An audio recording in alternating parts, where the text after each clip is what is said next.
fameux travail à la maison, le télétravail. Certains, c'était le paradis, d'autres, c'est l'enfer. Il faut voir que depuis la pandémie, le sujet du télétravail fait rage dans toutes sortes de revues de gestion, toutes sortes de revues de management. Et le problème, c'est de savoir, est-ce qu'on fait du télétravail à 100%? Est-ce qu'on fait du télétravail à 50%? À 25%? Est-ce que c'est 2 jours par semaine? 3 jours par semaine? Pas du tout. Alors, je ne sais pas toi, là, mais moi, là, je suis un peu perdu à travers tout ça. Fait que, écoute, je vais te donner le secret que moi, je pense qu'il pourrait être applicable dans toutes les équipes de travail. Et puis, c'est vraiment de pouvoir sortir de cette éternelle question. Est-ce qu'on fait du télétravail? Si on en fait, est-ce que c'est en mode hybride, total ou pas du tout? Alors, écoute ma vidéo jusqu'à la fin et je vais te livrer mon secret à travers toute ma réflexion que j'ai fait là-dessus.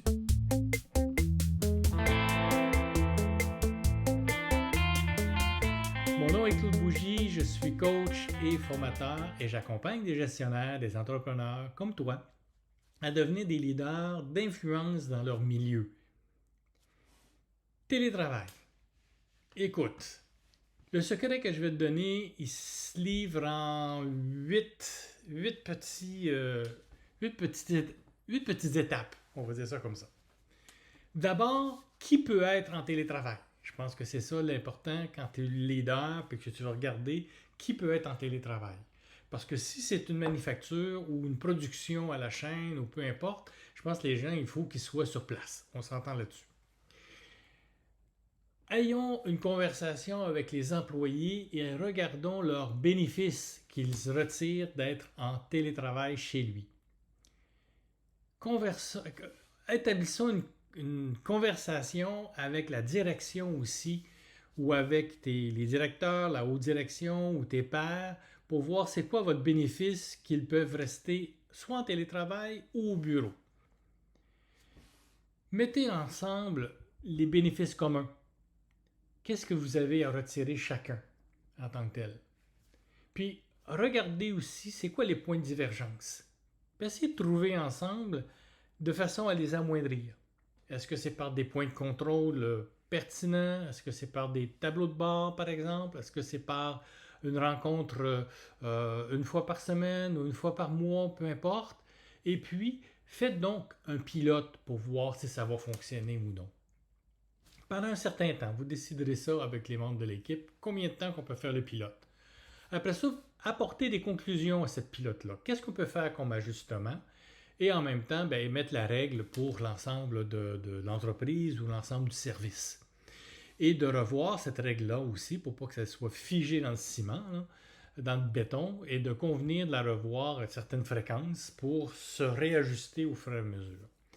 Donc, définir qui a le droit au télétravail, établir des conversations avec les employés, avec la direction, de regarder qu'est-ce qui est en commun comme bénéfice, comme besoin, regarder aussi ce qui est divergent, d'amener finalement des solutions à ça, faire un pilote, ajuster en fonction du pilote, établir la règle et de revoir la règle de temps à autre.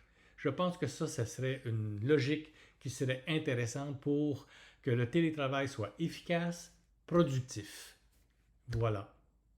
Pour te remercier d'avoir regardé ma vidéo jusqu'à la fin, il me fait vraiment plaisir de t'offrir un outil gratuit. Cet outil-là est vraiment pertinent pour ta gestion et une partie de la gestion que tu aimes probablement moins faire, d'être médiateur entre deux collègues de travail qui sont en divergence de point de vue ou des attitudes bizarres au travail qui ne veulent pas nécessairement collaborer ensemble ou des conflits latents ou des conflits ouverts. Mon outil gratuit s'appelle 9 astuces puissantes pour dénouer les conflits avec confiance. Donc, il referme toutes sortes d'astuces que probablement les gestionnaires ne connaissent pas et ça me fait vraiment plaisir de te livrer, de te donner. C'est tout à fait gratuit. Et si tu as trouvé ma vidéo vraiment pertinente, écoute, je t'encourage à la partager, bien sûr, mais aussi à mettre un j'aime, un petit pouce en l'air, par les algorithmes de YouTube, Facebook, LinkedIn. Ça permet à ce moment-là de pouvoir, moi, travailler aussi à faire d'autres capsules vidéo. Je vois l'intérêt des gens. Et aussi, ben, si tu as des commentaires, des questions, n'hésite pas, inscris-les, puis ça va me faire vraiment plaisir de pouvoir y répondre avec beaucoup de plaisir finalement. Et voilà. Alors, je te retrouve dans d'autres vidéos. Et puis, entre-temps, ben écoute, je te souhaite d'excellentes journées. À bientôt!